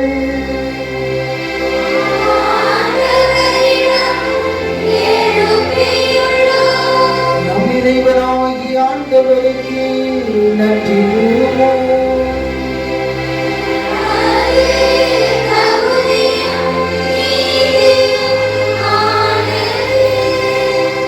ஆண்டவரே, தூயவரான தந்தையே, என்றும் உள்ள எல்லாம் வல்ல இறைவா, எந்நாளும் எவ்விடத்திலும் நாங்கள் உமக்கு நன்றி செலுத்துவோம். புனித யோசேப்பினுடைய விழாவில் தக்க புகழை சாற்றி உம்மை ஏற்றி போற்றுவோம். மெய்யாகவே தகுதியும் நீதியும் ஆகும். எங்கள் கடமையும் மீட்புக்குரிய செயலுமாகும். நேர்மையாளராகி அவரை கடவுளின் தாயாகி கன்னிமரியாவுக்கு கணவராக தந்தருளினி. தூயாவின் நிழலிட்டதால் அந்த அன்னை கரித்தரித்த உம்முடைய ஒரே திருமகனாகி எங்கள் ஆண்டவர் இயேசு கிறிஸ்துவுக்கு தந்தையைப் போல இருந்து காப்பாற்றும் வண்ணம் நம்பிக்கையும் உண்மதியும் உள்ள பணியாளர் என அவரை உமது குடும்பத்துக்கு தலைவராக ஏற்படுத்தினீர். கிறிஸ்து வழியாகவே உமது மாண்பை வானதூதர் புகழ்கின்றனர். தலைமை தாங்குவோர் உம்மை வழிபடுகின்றனர். அதிகாரம் செலுத்துவோரும் திருமுன் நடுங்குகின்றனர். வானங்களும் அவற்றில் உள்ள ஆற்றல்களும் சேராவின்களும் ஒன்று கூடி அக்களித்து கொண்டாடுகின்றன. ஆகவே ஆண்டவரே, அவர்களோடு எங்கள் குரலையும் சேர்த்துக் கொள்ளுமாறு நாங்கள் உம்மை தாழ்மையுடன் இறங்கி அக்களிப்புடன் பாடுவதாவது.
தீமை அனைத்துக்கும் ஊற்று.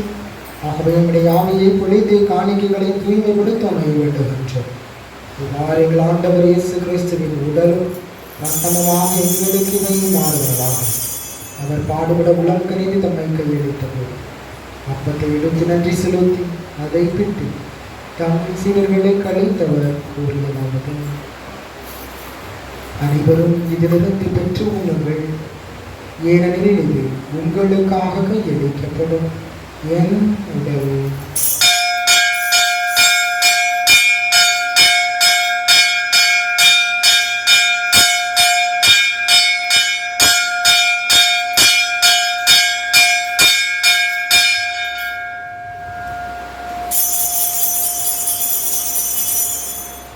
அவனமே இரோ விருந்த இறுதியது கிண்ணத்தை விடுத்து வேண்டும் மக்கள் கூறி தம் சிடர்களும் கழிந்தவர் கூறுவதாவது, அனைவரும் இதிலிருந்து பெற்று பருகுங்கள், ஏனெனில் இது புதிய நிலையான உடன்படிக்கைக்குரிய ரத்தத்தின் கிண்ணம்.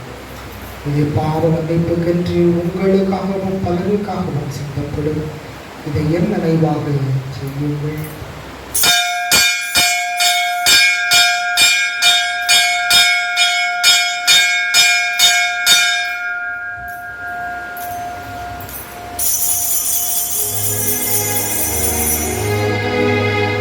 நம்பிக்கையின் மறைபொருள்.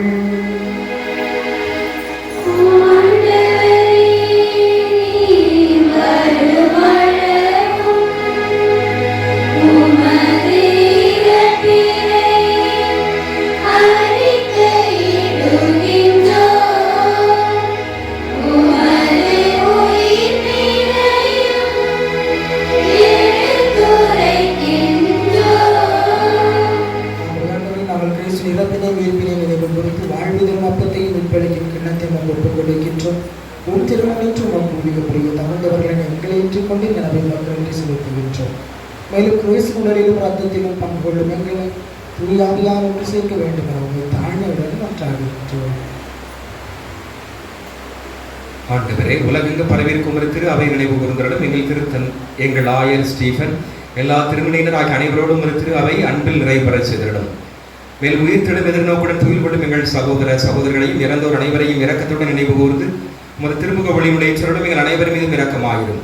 கடவுளின் கன்னித்தாயான புனித மரியா, அவருடைய கணவரான புனித யோசேப்பு, புனித திருத்தூதர்கள், இவ்வுலகில் மகோந்தவராய் இருந்தோர் ஆகிய புனித அனைவருடன் நாங்கள் நிலை வாழ்வில் பங்கொள்ளும் தகுதி பெற்று உம் திருமகனை இயேசு கிறிஸ்து வழியாகும் இப்பொழுதைத்து மரமருள உம்மை மன்றாடுகிறோம்.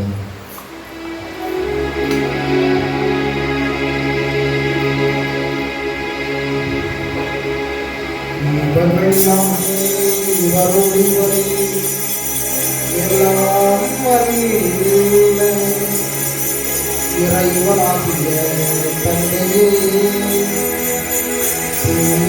யாரை பங்கிட்டு எல்லா புகழும் மாற்றியும்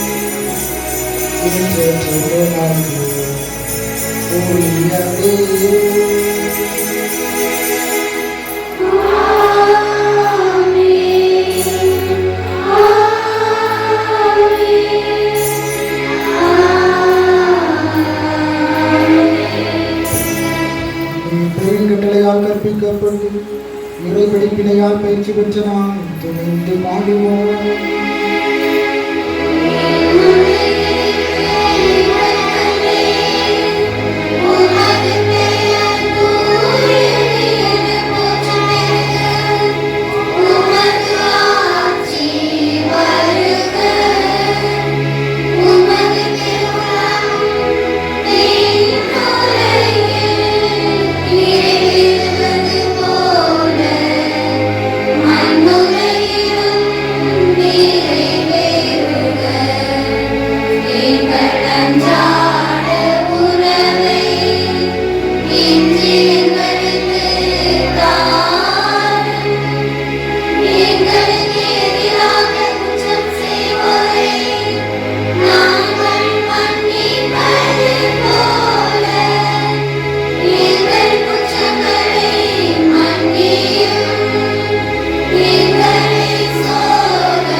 அனைத்திலிருந்தும் எங்களை விடுவித்து எங்கள் வாழ்நாளில் அமைதியை கனிவுடன் அருளமை மன்றாடுகின்றோம். உமது இரக்கத்தின் உதவியால் நாங்கள் பாவத்தில் இருந்து எப்போது விடுதலை பெற்று யாதொரு கலக்கமும் இன்றி நலமாயிருப்போமாக. நாங்கள் எதிர்நோக்கியிருக்கும் பேரின்பத்திற்காகவும் எமைப்பராக இயேசு கிறிஸ்துவின் வருகைக்காகவும் காத்திருக்கின்றோம்.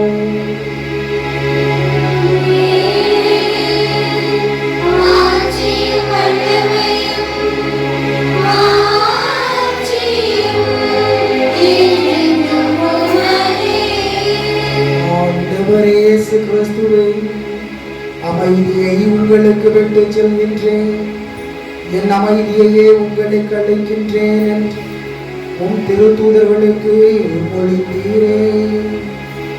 எங்கள் பாவங்களை பாராமல் உமது திரு அவையின் நம்பிக்கையை கண்ணோக்கி உமது திருவுளத்துக்கு ஏற்பதற்கு அமைதியும் ஒற்றுமையும் அளித்தருள்வீராக.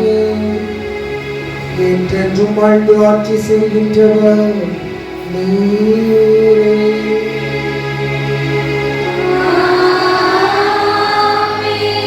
ஆண்டவருடைய அமைதி உங்களோடு என்றும் இருப்பதாக.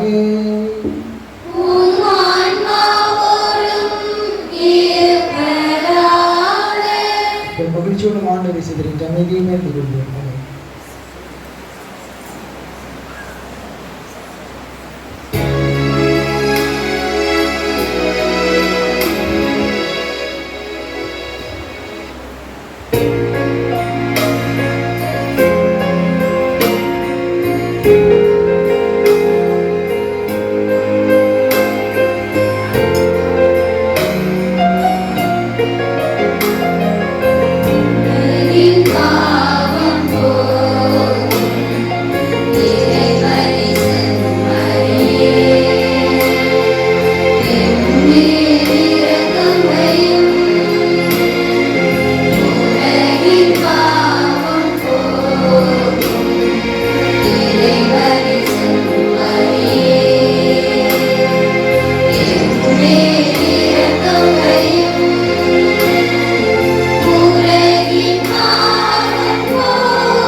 இதோ உயிர்த்தன ஆண்டவர் இயேசு கிறிஸ்து, இவரே உலகின் பாவங்களை போக்குபவர்.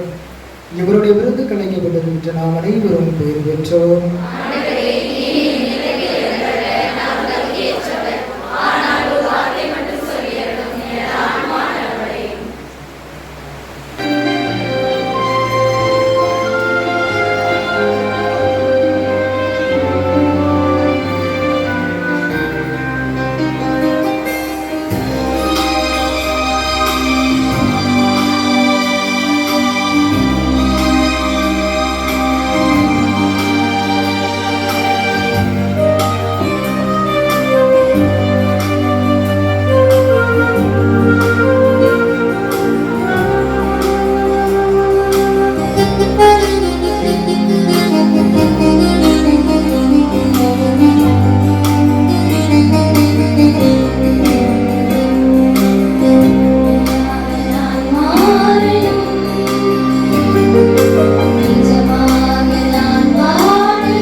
கூறி மன்றாடுவோமாக.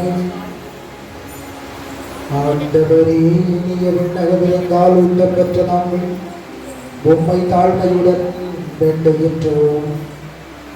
அதனால் புனித யோசேப்பினுடைய எடுத்துக்காட்டின்படியாக உமது அன்பின் சான்றுகளை எங்கள் இதயங்களில் பதித்து முடிவில்லா அமைதியின் பயனை இடையலாது பெற்றுக் கொள்வோமாக.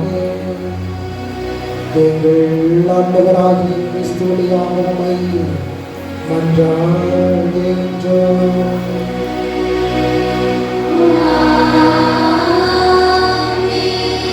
ஆண்டவர்களோடு இருப்பாராக.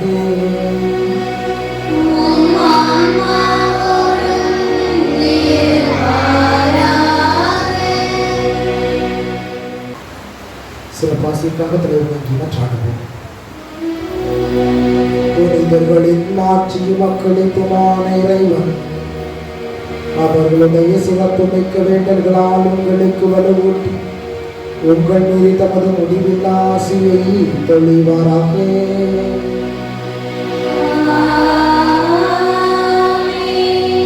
நீங்கள் தூய தூசை தந்தையினுடைய பரிந்துரையால் உண்மையில் தீமையிலிருந்து விடுதலை அவருடைய புனித வாழ்வின் எடுத்து காட்டினால் பயிற்சியும் பெற்று இறைவனுக்கும் சகோதர சகோதரிகளுக்கும் பணி செய்வதில் என்றும் கருத்தூன்றியவர்களாக காணப்படுவீர்களாக.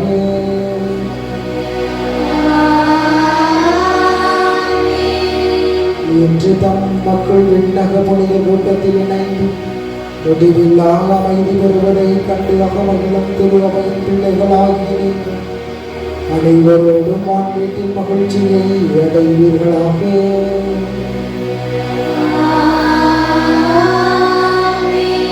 ஏழாம் வல்ல இறைவன் தந்தை மகன் அனைவரது மறைவாக செய்வதை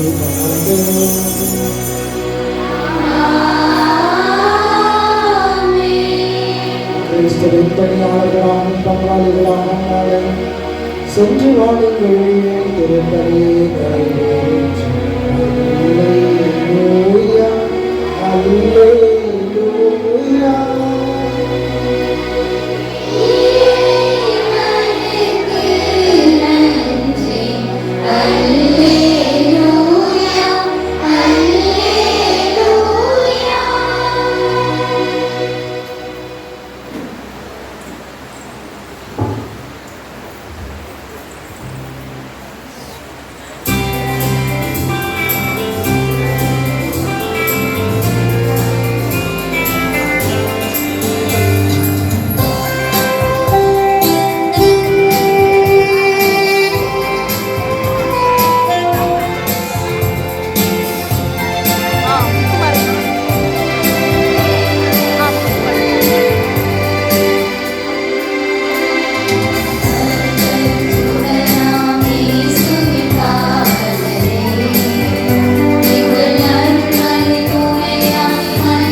வாங்க வாங்க ஐயா. ஒரு சாக்கு மட்டும் எடுத்தாங்க. சாக்கா இருக்கியா? கேண்டில்